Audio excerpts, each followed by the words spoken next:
Episode की शुरुआत में जिन्वू के शैडो सोल्जर्स उन ऑर्क्स पर भारी पड़ रहे थे और स्टूडेंट्स को यकीन नहीं हो रहा था कि ये मॉन्स्टर्स हमें बचा रहे हैं, हमें प्रोटेक्ट कर रहे हैं। और दूसरी तरफ स्कूल के दंग्योन के अंदर बॉस के सामने ग्रुकतारो नाम का एक ऑर्क आता है जो चीफ था रेड ब्लेड ट्राइब का। उसे कोई नहीं रोक सकता। तभी एक ऑर्क उसको बताता है कि 3 हाई ऑर्क वॉरियर्स हैं जो ह्यूमंस की रक्षा कर रहे हैं। ग्रोकतारू बहुत ज्यादा गुस्सा हो जाता है कि great orc warriors 3 high orc को डिफीट नहीं कर पा रहे। पैथेटिक, मेरा रास्ता छोड़ो, अब नरसंहार का वक्त है। और तीसरी तरफ हमें उस बड़े ए रैंक गेट के अंदर बीरू और उसकी आंट शैडो को दिखाते हैं जो बवाल मचा रही थी। उनकी पावर देख पाक जोंगसू भी सोचने लग जाता है कि अगर वो समन्स उन्हें एनिमी की तरह देखने लगे तब क्या होगा। पर वो ये भी सोचता है कि वो अब पीछे नहीं हट सकता, नहीं तो वो बाहर खड़े रिपोर्टर्स को क्या जवाब देगा। नहीं, वो रुक नहीं सकता, उसे आगे बढ़ते रहना होगा। तभी उसके सामने बीरू आ जाता है। उसे सामने देख पाक जोंगसू की बुरी तरह फट जाती है। फिर जैसे ही बीरू अपना हाथ उसके आगे बढ़ाता है वो घबराकर नीचे गिर जाता है। पर बीरू शायद उसे कुछ बताना चाहता था। तभी पीछे दंग्योन के अंदर से अजीब सी आवाज आने लग जाते हैं और फिर बीरू अपनी सेना के साथ उस आवाज की तरफ बढ़ने लग जाता है। जोंगसू को डरता देख सभी उससे पूछते हैं कि वो ठीक तो है ना। जोंगसू ठीक था, इसलिए वो लोग भी उनके पीछे चले जाते हैं। उधर स्कूल में ग्रोकतारू अकेले ही उन तीनों शैडो सोल्जर से लड़ रहा था और बाकी ऑर्क्स ग्रोकतारू का चेयर कर रहे थे। ग्रोकतारू उन तीनों से कहता है, ऑर्क्स के टैटू सिंबल्स हैं कि वो कितनी बार जीते हैं। ये प्रूफ है कि मैंने अब तक कितने एनिमीज को ढेर किया है, पर तुम्हारे बहुत कम है। तभी ग्रोकतारू अपने तलवार से जबरदस्त हमला करता है और एक ऑर्क को 2 हिस्सों में कर देता है। पर वो ऑर्क फिर भी नहीं मरता, वो अपने आप को रीजनरेट कर लेता है। ये देख के तो ग्रोकतारू भी हैरान था। वो सोचने लग जाता है कि क्या ये कोई स्पेल है। अगर ऐसा है तो वो उन्हें कितनी बार भी मार ले कुछ भी नहीं बदलेगा। वो उन्हें 100 या फिर 1000 बार भी आराम से मार सकता है। पर तभी उसके माइंड में आवाज आने लग जाती है, किल किल किल किल किल किल किल द ह्यूमंस। ग्रोकतारू को अब ये जल्दी खत्म करना था। वो सोचता है कि अगर वो उसके कंट्रोलर को खत्म कर दे तब जाकर कोई बात बनेगी। इसलिए ग्रोकतारू अपनी ऑर्क से उस लड़की यानी जिन्हा को पकड़ने को कहता है। ऑर्डर सुनते ही सभी ऑर्क्स उन तीनों शैडो सोल्जर्स को जिन्हा से अलग कर देते हैं और फिर ग्रोकतारू जिन्हा का मुंह पकड़ लेता है। पर वो उसे मारता उससे पहले उसे एक स्ट्रॉन्ग एनर्जी एहसास होने लग जाती है। वो ऑरा इतना ज्यादा था कि ग्रोकतारू और बाकी ऑर्क्स घबराते हुए कांपने लग जाते हैं। उनकी तरफ कोई आ रहा था, समथिंग टेरिफाइंग। ग्रोकतारू सभी से चौकन्ना रहने को कहता है, पर अब तक वो चीज दीवार तोड़कर स्कूल के अंदर आ चुकी थी। वो जिन्वू था जो बहुत ही ज्यादा गुस्से में था। जिन्वू अपनी बहन से पूछता है कि वो ठीक तो है ना। ग्रोकतारू भी कहता है कि वो है ग्रोकतारू, chief of the red blade. तभी जिन्वू गुस्से में उससे कहता है, तुम चुप रहो और मेरा इंतजार करो। जिन्हा रोते हुए जिन्वू को गले लगा लेती है। जिन्वू बाकी स्टूडेंट से भी पूछता है कि वो लोग ठीक तो है ना। सभी ठीक थे। इनफैक्ट वो लोग जिन्वू को देखकर खुश भी थे। हांगसोंग को भी समझ आ रहा था कि जिन्वू बहुत ही ज्यादा गुस्से में है। बात तो सही थी।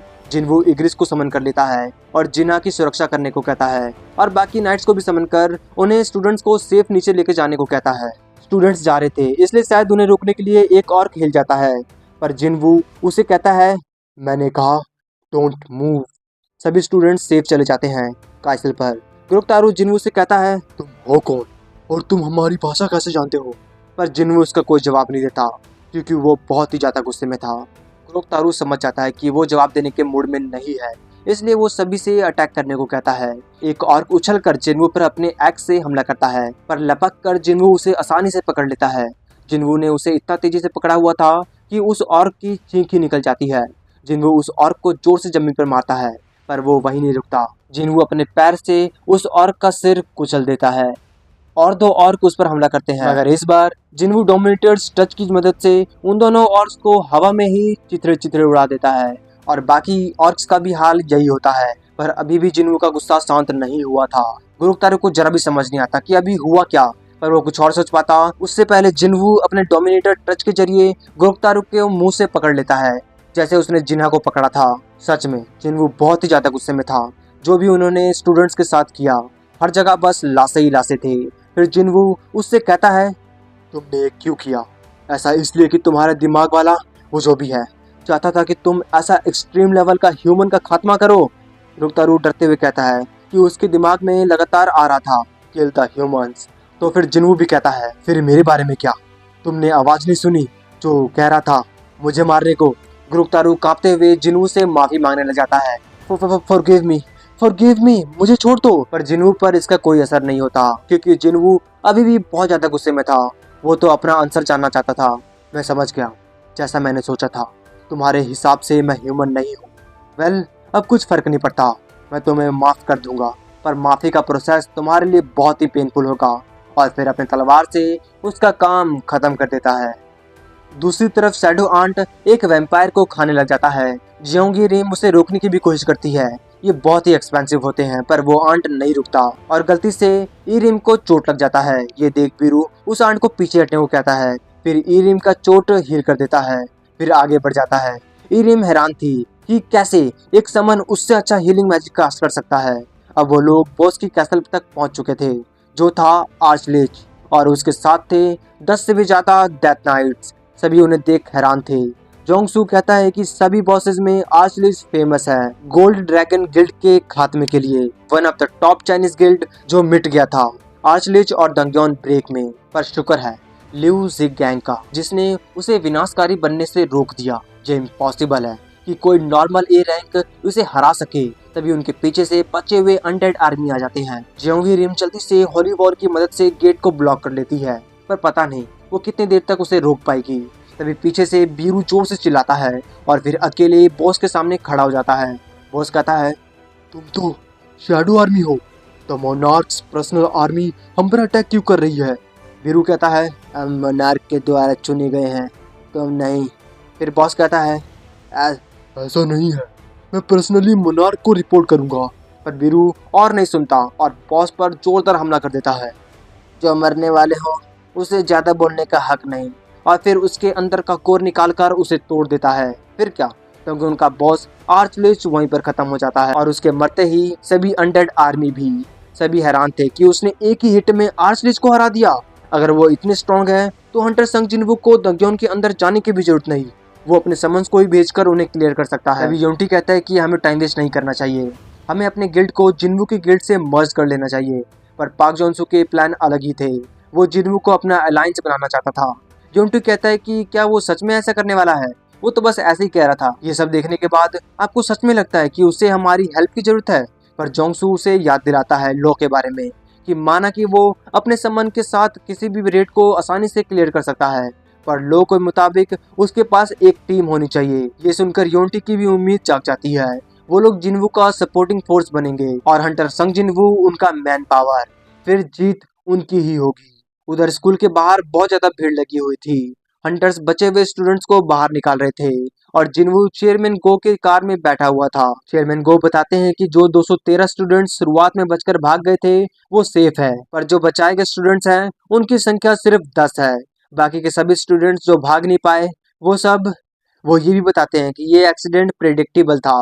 और फिर जिन्वू को फोन में एक चार्ट दिखाते हैं जो दिखाता है कि पिछले 6 महीने में सियोल के आसपास कितने गेट एक्टिवेट हुए हैं। पर दुनिया में बहुत सारे नोटिसेबल गेट्स हैं जो स्किप्ड किए जा रहे हैं पता होने के बावजूद। और इससे भी ज्यादा स्ट्रेंज बात यह है कि ज्यादा से ज्यादा लोग चाहते हैं कि उनका अवेकेंड रैंकिंग कंफर्म करे। जिन्हू भी सोच रहा था कि अगर ये सब बैलेंस करना है तो उन्हें कुछ अलग की शुरुआत करनी पड़ेगी। फिर चेयरमैन गो से पूछते हैं कि आखिर उन्हें उससे क्या बात करनी है। चेयरमैन गो उसे लिस्ट दिखाते हैं। जापान, यूएसए, चाइना, रसिया, फ्रांस, ब्रिटेन, जर्मनी और फ्रॉम द मिडल ईस्ट उससे कांटेक्ट करना चाहते हैं। और शायद वो एक से मिल भी चुका है अनऑफिशियली। चेयरमैन गो बताते हैं कि हंटर एसोसिएशन के पास राइट्स नहीं है इन पीपल्स को रोकने का, पर वो लोग उसका पर्सनल इंफॉर्मेशन को प्रोटेक्ट कर सकते हैं अगर वो चाहे तो। तभी वो लोग हॉस्पिटल पहुंच जाते हैं जहां पर जिना को रखा गया था। जाने से पहले चेयरमैन गो जिन्वू से कहते हैं कि वो उसे अपनी पावर के जरिए हर चीज प्रोवाइड करवाने की कोशिश करेंगे और उससे पूछते भी हैं कि आखिर उसे चाहिए क्या।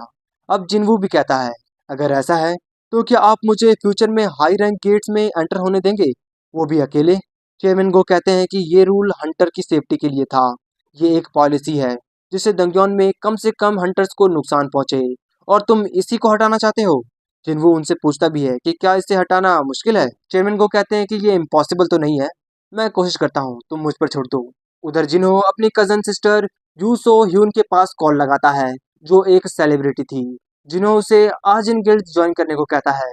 वो थक चुकी होगी as a public relation person के तौर पर, वो भी मेरे फादर के गिल्ड में इससे अच्छा होगा कि तुम अपना नाम हमारे गिल्ड के एम्प्लॉय के तौर पर लिस्ट कराओ और अपनी जिंदगी अपने तरीके से जियो। सो ह्यून कहती है कि तुम मुझे उस गिल्ड में ज्वाइन करने को कह रहे हो जो अभी तक बना भी नहीं है। जिन्हों तुम्हें यकीन तो है ना कि तुम किसी शैडी पर्सन के धोखे में नहीं हो। जिन्हों कहता है अगर तुम्हें उस शैडी पर्सन के बारे में पता चलेगा तो तुम भी शॉक हो जाओगी। और फिर अगले ही दिन जिन्हों अपनी कजन को जिन्वू से मिलाता है और फिर सही में सोह्योन भी शॉक थी कि वो सच में संग जिनवू के सामने खड़ी है। जिनवू उससे पूछता भी है कि उससे कोई प्रॉब्लम तो नहीं होगी अगर तुमने गिल्ड ज्वाइन किया तो तुम्हारा नाम शायद बहुत सारे न्यूज और आर्टिकल्स में होंगे। सोह्योन कहती है कि ये तो फिर भी अच्छा है then mixed up with Yoo Jin Seong. Jinho बताता है कि वो उसका बड़ा भाई है। जिनवू भी जानता था वो वही ना जिसका बैड पर्सनालिटी है। तभी सूह्योन जिनवू से पूछती है कि क्या मैं सेल्फी ले सकती हूँ। मैं उसे सोशल मीडिया एसएनएस पर अपलोड करना चाहती हूँ। पता नहीं क्यों पर जिनवू भी मान जाता है। दूसरी तरफ हम हंटर एसोसिएशन के हेडक्वार्टर को दिखाते हैं जहां पर सीरियस मीटिंग चल रहा था। एक बंदा चेयरमैन गो पर चिल्लाते हुए कहता है हम समन क्रिएचर को भी रेड टीम के मेंबर्स के तौर पर काउंट करें। तुम सोच भी कैसे सकते हो इसका कोई सेंस भी बनता है। हंटर संग जिनवू ने अभी अभी अपना गिल्ड शुरू किया है और उसके साथ नॉन सेंसर रेगुलेशन भी ग्रांट करना चाहते हो। अगर ये पर्सनल ट्रीटमेंट नहीं तो क्या है। हंटर एसोसिएशन सभी के लिए बराबर फैसला लेता है। चेयरमैन गो कहते हैं हाँ, ये पर्सनल ट्रीटमेंट है। मैं सभी से एक क्वेश्चन पूछता हूँ। एक तरफ असल टीम जिसमें 20 ए रैंक हंटर्स हों, दूसरी तरफ सिर्फ एक पर्सन हंटर संग जिनवू और सडनली एक दंगयोन ब्रेक हो, तब तुम किसको चुनोगे। सभी को देख पता चल रहा था कि वो किसे चुनने वाले थे। अब चेयरमैन को उस बंदे से पूछते हैं कि आखिर उसने रिसेंटली अपना पुराना घर छोड़कर हंटर गिल्ड के नजदीक अपार्टमेंट बिल्डिंग में क्यों मूव हो गया। क्यों तुम उस जगह पर गए जिसकी कीमत तुम्हारे पुराने घर से कई गुना ज्यादा है। वो बंदा उनका कोई जवाब नहीं दे पा रहा था उसके तो पसीने छूट रहे थे। चेयरमैन गो कहते हैं बहुत सारी कंट्रीज हैं जो हंटर संग जिन्वू को हमसे चुराना चाहते हैं बेहतर सेफ्टी के लिए। और तुम्हें ऐसा क्यों लगता है कि वो यहाँ पर रहना पसंद करेगा जहाँ पर उसकी एक जरूरत भी पूरी नहीं हो पाई। हमने एक बार हंटर दोंगसू को भी लेकर गलती की थी और इस बार भी वही कर रहे हैं। और अगर तुम्हें ये रेगुलेशन अनरीजनेबल लग रहा है तो फिर कोरिया में जब एसरेन गेट खुलेगा तब मैं आशा करता हूँ कि तुम समझोगे कि उस वक्त कौन किसकी जान बचाता है। वैसे दूसरी तरफ सुयोन का जिन्हों के साथ का फोटो चाहे भी देख लेती है जिसको देख चाहे को बिल्कुल भी अच्छा नहीं लगता। वो तो बुरी तरह चिढ़ जाती है